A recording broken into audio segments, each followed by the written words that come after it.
Hi guys, welcome back to Market Failure. Because I'm poor, I get the free version of this screen recording software and it has a time limit. So here we go. We're just going to finish off. This will be a really short video. We're just going to finish up on the fourth type of market failure, which is public goods. Okay, so public goods are very similar to common access resources in their definition, so be really careful with this one. So what are they? Well, these are goods or services that are non-excludable, doesn't prevent those, which means it doesn't prevent those who haven't paid for the good from consuming it. You can't exclude those who haven't paid for it from consuming it. And then the second, which is the same, by the way, to the common access resources component, but this is where they're different, is public goods are non-rivalrous. And what that means is when one person consumes the good or service, it actually doesn't deplete the amount available for others to consume.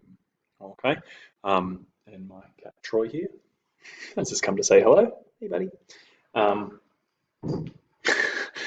okay, so they are non-excludable and non-rivalrous for public goods.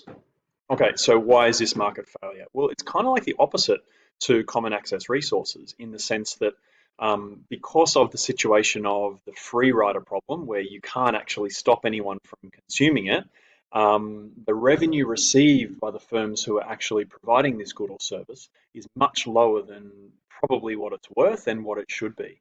And as a result, we have an under allocation of resources towards the goods or services that are deemed to be public goods. Okay, and usually these are goods or services that we need as a society, therefore it does not maximise living standards.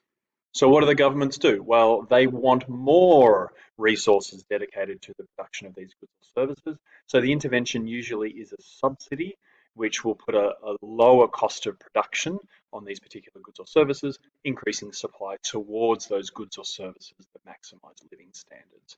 And a good example of this is national defence. So let's say in a hypothetical world, the government didn't provide our national defence and it was you had to pay a private company to keep Australia safe. Let's say I pay for that because I think it's a worthwhile thing. There's nothing there that can stop you from consuming the benefits of national defence and the feeling of safety if you haven't paid for it. So as a result, the government fully subsidises things like national defence.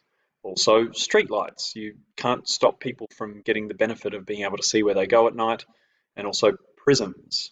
So if that were purely left up to private industry, no one would pay for that. Yes, we enjoy the benefits of feeling safe and those people being behind bars, but there's no way to stop others who haven't paid for that particular feeling of security from receiving that feeling of security.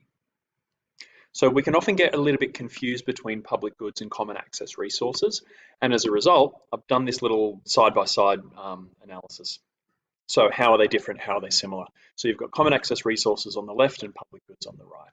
So these four kind of distinguishing features of are they excludable? So can you exclude people or businesses from consuming this good or service? And for both common access resources and public goods, the answer is no. You can't exclude them.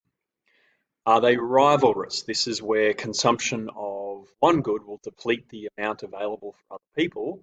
For common access resources, yes, they do deplete with each consumption, whereas with public goods, no, they don't. Just because I'm enjoying the benefits of safety due to having, an army and national defence, that doesn't reduce the amount of safety available for other people. It's non-rivalrous. Is over or under allocation the problem? Well, for common access resources, the problem is over allocation. Due to the overuse of these resources, there's usually too many resources dedicated to the production of common access resources. Whereas for public goods, it's an under allocation because of the free rider problem. And then finally, interventions. The interventions for common access resources are going to reduce the production and consumption of these particular goods or services, whereas for public goods, the interventions are designed to increase production and consumption of these particular goods and services. So guys, over two videos, it's probably a bit over 15 minutes. I hope that was worthwhile and useful for you. There's a lot of information in there.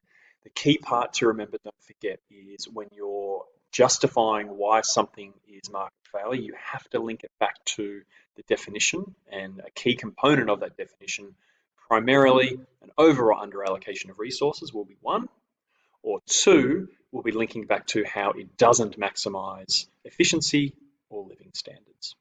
And then the second part, when you're talking about the interventions, is you have to explain how the intervention corrects either the inefficiency or the living standards not being maximized through either encouraging more production or less production towards that good or service. Well, good timing. My little cat said come to say goodbye. So thanks for learning, and we'll see you all next time. Bye.